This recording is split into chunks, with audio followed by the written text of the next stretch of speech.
Yo, what's up guys? May bagong balita mula sa PBA.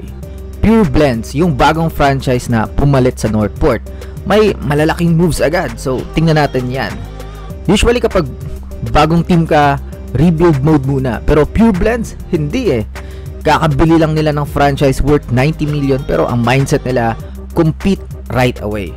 Hindi sila papasok para maging punching bag ng mga teams. Ito yung unang trade in the works. Evan Nelly to Phoenix, Larry Muyang to Converge, Jayo Ambohot to Pure Blends. For Phoenix, malaking win if matuloy. Muntik na nilang i-draft dati si Nelly. Clearly, matagal nila lang target. Si Nelly, mabilis, creative, playmaker, at may kumpiyansa sa crunch time. Phoenix needs a guard na kayang mag-step up lalo kapag nagkakaproblema sa spacing at shot creation. Sa Converge naman, si Larry Muyang naman is a reunion story. Alam natin, Pampanga boy ito at malapit kay Delta na malakas na candidate na maging bagong coach ng Fiverr Xers. So, kung maayos ng Converge yung PBA ban niya, he gives them a bruiser big, yung tipong physical, pang depensa sa ilalim at pang hustle plays. Hindi flashy pero reliable role player. Pero para sa akin, pinakasulit yung Pure Blends dito. Jayo Ambohot is 6'6" plus pa rin, dating NCAA Finals MVP sa Letran. Hindi pa niya fully nadadala sa PBA yung napakita niya sa college, pero yung tools nandyan. Length, rebounding, rim protection, may soft touch pa sa ilalim, meron ding perimeter, may outside pa nga yan eh. Kung mabibigyan siya ng tamang playing time at development, pwede maging cornerstone center.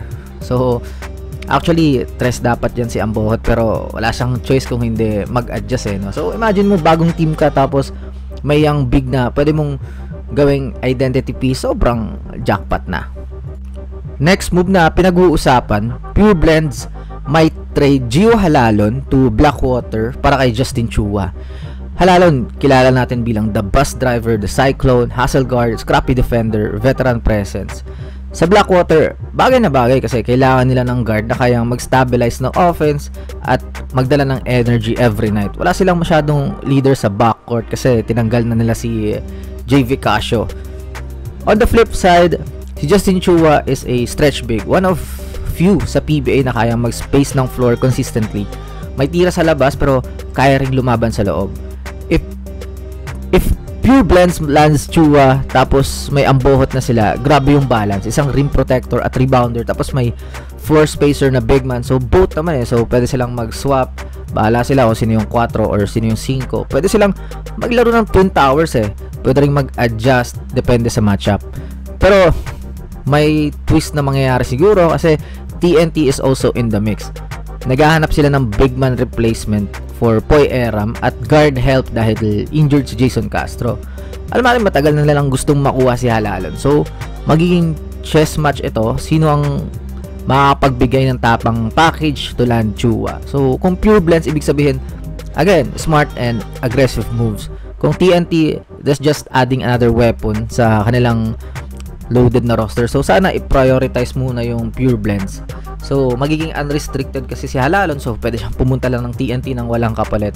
Pero sana PBA yung gumawa ng moves or sila yung dito maging wall. So, i-ano nyo naman muna yung isang team para makapag-compete agad. Yung Pure Blends is aggressive. Hindi sila nag-ahanap ng stars. Pero, hinahanap nila yung fit. Bigs with size, vets na may leadership, guards na may stability. Kung makukuha nila pareho, si Ambohot at Chua, tapos dagdagan na lang ng mga solid guard play, yung mga wings nila, instant na dark horse this season. Hindi sila title favorites, pero hindi mo sila pwedeng i-take lightly. Yung hindi magiging punching bag na hindi na tayo manonood ng live kasi alam natin yung mangyayari, matatalo lang naman sila, diba? So, tingnan natin kung matutuloy yung mga trades na ito from Snow Badwa. So, exciting times ahead para sa Pure Blends at parang sa buong liga naman is gumanda. So, let me know all your thoughts in the comment section below. This is Segun Hoops. See you in the next upload. Bye-bye.